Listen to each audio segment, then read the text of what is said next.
나는 끌려갑니다.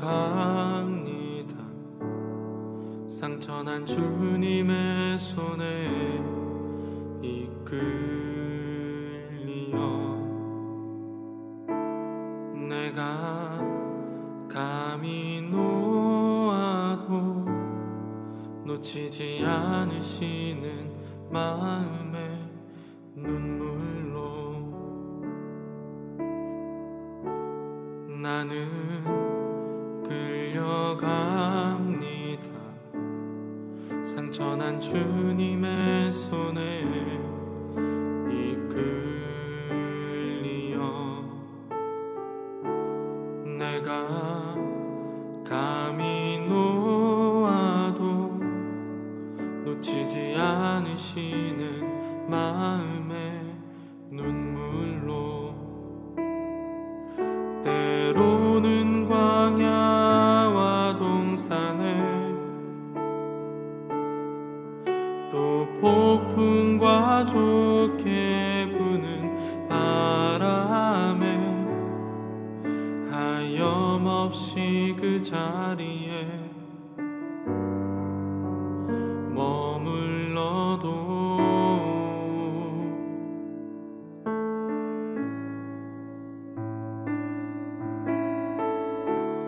나는 끌려갑니다. 상처난 주님의 손에 이끌리어 내가 감히 놓아도 놓치지 않으시는 마음의 눈물로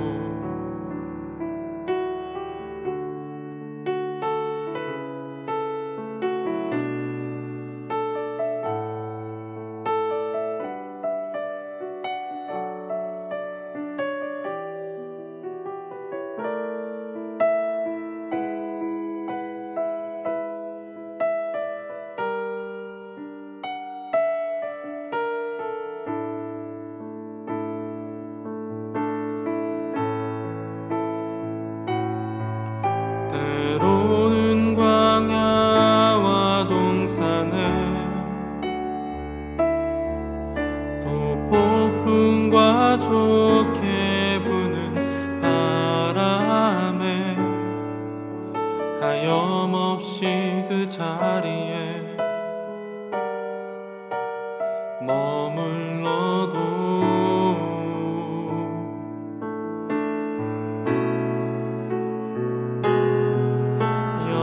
영화로운 어느 날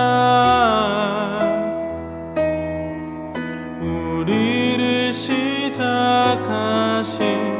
하나님이 당신과 같은 하늘에 여정의 끝을 준비하셨네.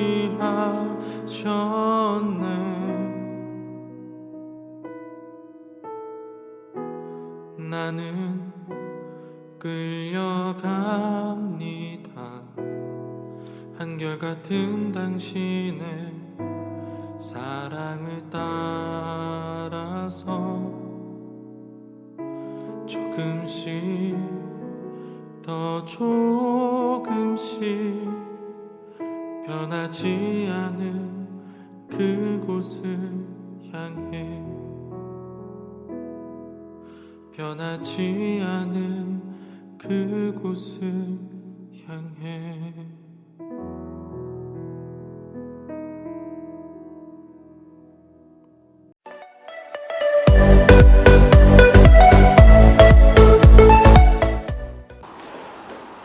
안녕하세요. 기발한 성경 읽기 5번째 시간에 오신 여러분들을 환영합니다. 오늘 5번째 시간은 예언자, 미래가 아닌 현재를 조명하다라는 제목으로 말씀을 드릴 텐데요. 자, 예언자 하게 되니까 우선 예언이라는 것이 무엇인지 우리가 한번 생각을 해봐야 되겠죠. 자, 여러분들은 예언이 무엇이라고 생각을 하십니까? 그리고 현재에도 예언이라는 것은 벌어지고 있는 일이라고 믿고 있는지 아마 여기에 대해서 고민을 하고 계시는 분들도 아마 있을 겁니다. 우선 우리 구약 성경에 보면은 예언서라는 책들이 있어요. 뭐 이사야, 예레미야, 에스겔 등 뭐 이런 것들이 있는데 그런 책들에 의하면은 분명히 구약 성서 시대에는 예언자들이 있었고 예언이라는 현상이 있었다라는 것을 볼 수가 있습니다. 자, 그렇다면 성경은 예언을 뭘로 규정을 할까요? 우선 여러분들도 쉽게 알 수 있다시피 예언이라는 것은 우리의 미래의 일을 예고하는 것입니다. 우리가 알 수 없는 저 먼 시간 후에 일들을 예고하는 것이죠. 굉장히 초월적인 현상이라고 볼 수가 있습니다. 열왕기상 22장에 보면은 아합이라는 왕이 전쟁에 나가기 전에 내가 전쟁을 나가면 이길까 질까 예언자들을 불러 모아놓고서는 묻는 과정이 있는 것을 볼 수가 있습니다. 그래서 우리 성경에 보면은 미래 일을 예고하는 예언이 분명히 그런 현상이 있었고 또 그것을 전문적으로 하는 예언자가 있었다라는 것을 알 수가 있습니다. 자, 두 번째로는 예언이라는 것은 뭐냐면은 하나님과 인간 사이를 중재하는 것이다 라고 볼 수가 있습니다. 하나님도 인간에게 무언가를 전달하고 싶겠죠. 이 인간도 저 하늘 외 세계를 굉장히 알고 싶어 할 겁니다. 그런데 워낙 하나님과 인간, 영적인 세계와 이 세속의 세계는 이 소통하는 데에 어려움이 있기 때문에 그 사이를 중재해 줄 수 있는 특별한 존재가 있었는데 그들이 바로 예언자다라고 볼 수가 있습니다. 그들이 하나님으로부터 신탁을 받아서 사람들에게 하늘의 뜻을 전달해 주곤 했었죠. 우리 오경에 보면은 모세라는 사람이 나오는데요. 모세는 이사야나 예레미야처럼 전문적인 예언자는 아니었었습니다. 하지만 그래도 모세를 예언자라고 부르는 것은 모세가 하나님과 이스라엘 백성 사이에 중재자 역할을 했기 때문에 모세도 예언자다라고 부를 수가 있었던 겁니다. 자, 그리고 또 특별히 여러분들이 생각해 보아야 되는 것은 예언이라는 것은 구약 성경에서는 율법을 조명해 주는 것이다 라고 이해를 했었습니다. 율법을 우리가 쉽게 생각하자면은 하나님의 말씀, 성경이라고 이야기할 수가 있어요. 그래서 성경을 잘 풀어서 설명을 해주는 것도 예언이다라고 할 수가 있습니다. 그래서 이제 주일날 목사님들이 하는 설교라든가 아니면은 우리 청년들이 주일학교에 가서 학생들에게 성경을 가르쳐 줄 때 그때도 예언이다라고 우리가 이해할 수가 있습니다.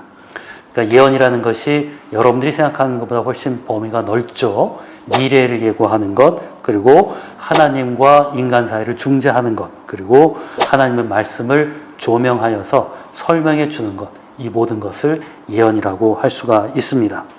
그래서 사실은 여러분들은 모두가 다 예언자가 될 수가 있고 예언을 할 수가 있는 거겠죠. 하지만 그럼에도 불구하고 우리는 예언이라고 하면은 주로 어떤 초월적인 현상, 이거를 주로 생각을 하는 경우가 많이 있습니다. 우리 신앙의 세계 안에서는 굉장히 초월적인 현상을 많이 경험하기도 하죠. 예언뿐만이 아니라 뭐 방언을 한다든가 신유를 한다든가 환상을 본다라든가 이런 것들이 이렇게 있습니다. 근데 종종 어떤 신앙인들 가운데서는 뭐 하나님을 믿는데 그럼 꼭 초월적인 것을 경험하고 알아야만 될까? 그거 좀 이상하다. 비이성적이다. 왜 미친 듯이 그렇게 알 수 없는 기도를 하느냐라고 하면서 싫어하는 사람들도 있을 겁니다. 하지만 우리가 반드시 알아야 되는 것은 내가 경험하지 않고 내가 잘 모른다 그래서 그런 초월적인 현상이 지금도 없다라고 말하는 것은 옳지가 않습니다. 그런 현상들은 성경의 시대에서만 있었고 지금 시대에는 있지 않는 것이다 라고 이야기하는 것도 성서적이지가 않습니다. 우리가 경험을 할 수 있던 경험을 할 수 없던 우리에게는 눈에 보이지 않는 영적인 세계가 있고요. 또 그 세계를 통한 초월적인 현상이 지금도 교회에서 벌어지고 있다는 것을 부정할 수가 없습니다. 다만 우리가 이것에 대해서 좀 주의할 것은 있습니다. 예를 들어서 구약 성경 시대에도 이 예언자들 사이에서는 늘 혼돈이 있었습니다. 예언을 하긴 하는데 그 현상이 있긴 있는데 예언자들 가운데 누가 참 예언자인지 거짓 예언자인지 알 수 있는 방법이 없는 거예요. 어떤 사람은 하나님의 이름으로 예언을 하는데 그것이 틀리는 경우도 많이 있었습니다. 신명기에 보면은 그 예언이 나중에 이루어지면 참 예언이고 안 이루어지면 거짓 예언이다라는 좀 어떻게 보자면은 도움이 안 되는 구절이 하나 있습니다. 다시 말해서 예언이 참인지 거짓인지 우리가 듣는 순간 분별할 수 있는 뚜렷한 기준점이 없다라는 거겠죠. 그러니까 지금도 예언의 현상이 우리 주변에서 벌어져서 누군가가 나한테 예언을 하게 되고 누군가가 예언을 자기가 받아서 하게 된다면은 그거는 참 혼돈스러운 일이 벌어지겠죠. 그래서 우리가 반드시 알아야 될 것 중에 하나는 예언이란 현상은 있지만 예언이 있게 되면은 항상 그 주변에는 혼돈이 따른다라는 것을 꼭 기억하시기 바랍니다. 그래서 신약 시대에 바울도 이런 얘기를 했었어요. 여러 가지 은사를 막는 것은 아니고 그런 것들을 해야 되지만 다만 질서 있게 하라. 그런 현상을 부정하는 것이 아니라 하되 그것을 질서 있게 하라라는 이야기를 했습니다.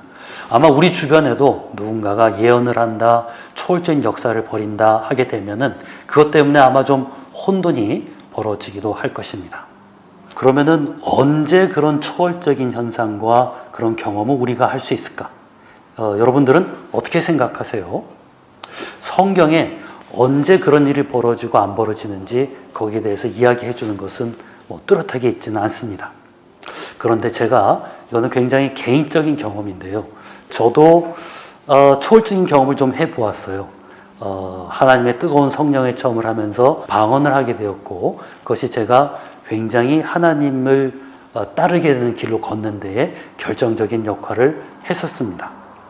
그리고 최근에는 어떤 일이 있었냐면은 몇 년 전에 굉장히 좀 어렵고 힘든 일이 있었습니다. 굉장히 힘들었는데 저희 꿈의 교회에 어떤 기도를 열심히 깊이 하시는 권사님 한 분이 조용히 저를 부르시는 거예요. 그러면서 하신 이야기가 내가 목사님을 위해서 기도하다가 어떤 환상을 보았다. 그래서 그 환상의 내용은 이러이러했다 라고 저한테 이야기를 해주셨습니다.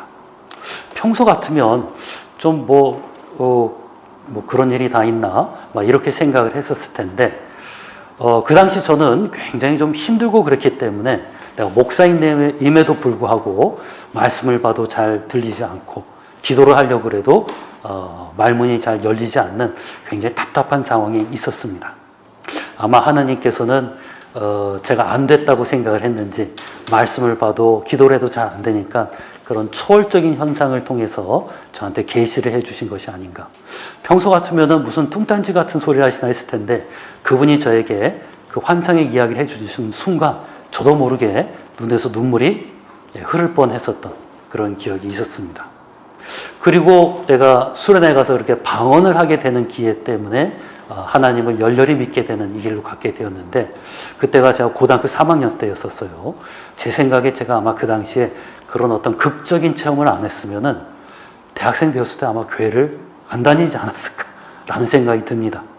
그런 어떤 강권적인 초월적 역사가 저한테는 굉장히 충격적이었었기 때문에 그 경험을 통해서 제가 하나님을 더 따를 수 있게 되었죠.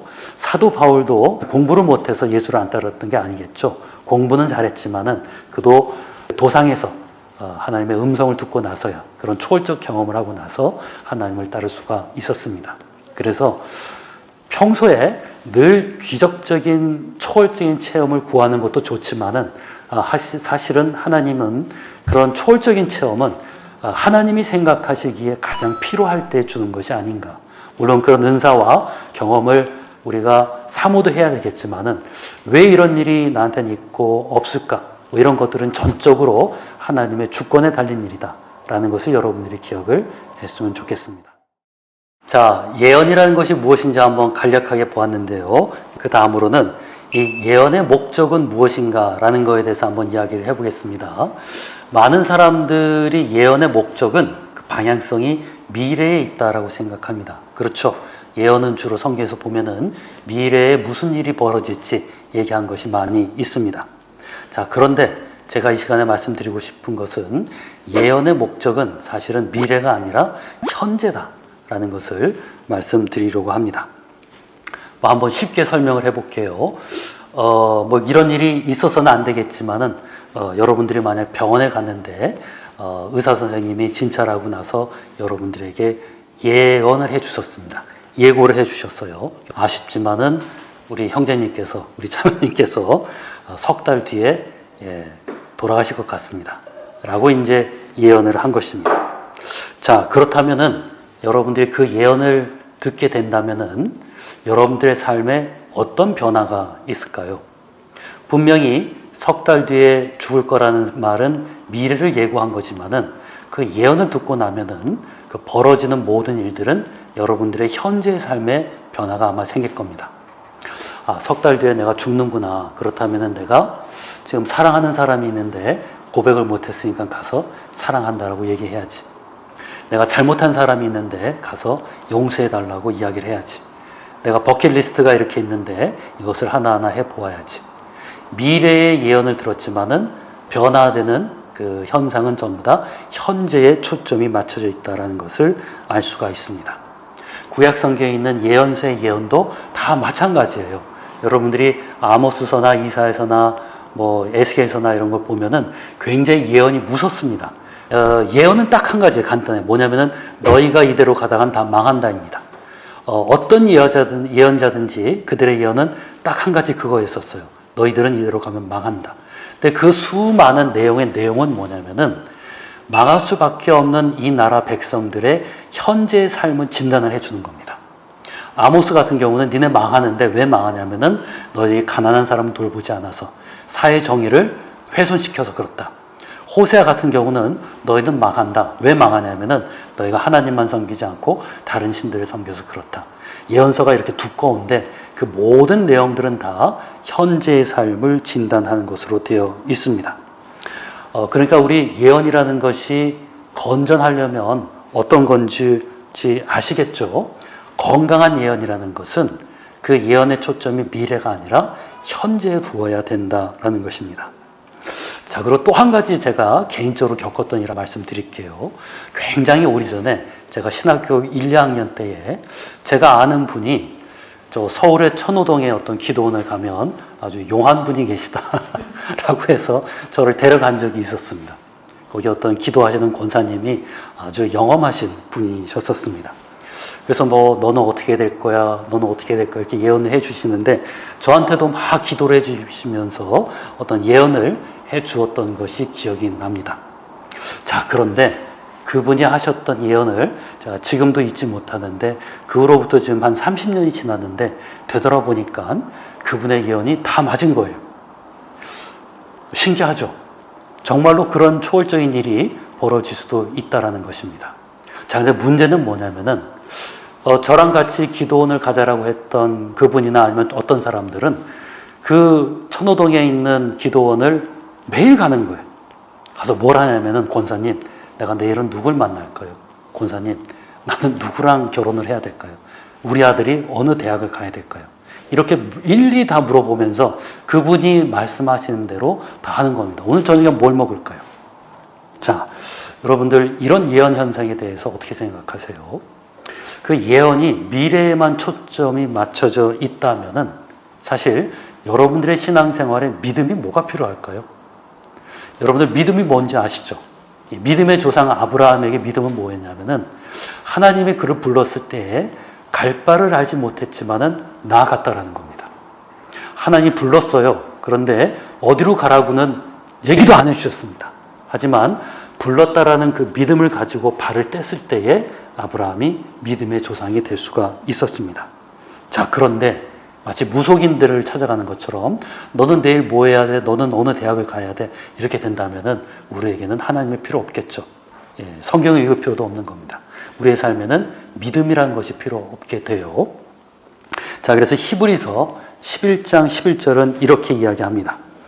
믿음으로 아브라함은 부르심을 받았을 때에 순종하여 장래의 유업으로 받을 땅에 나아갈새 갈 바를 알지 못하고 나아갔으며. 자, 그래서 예언의 현상은 존재합니다.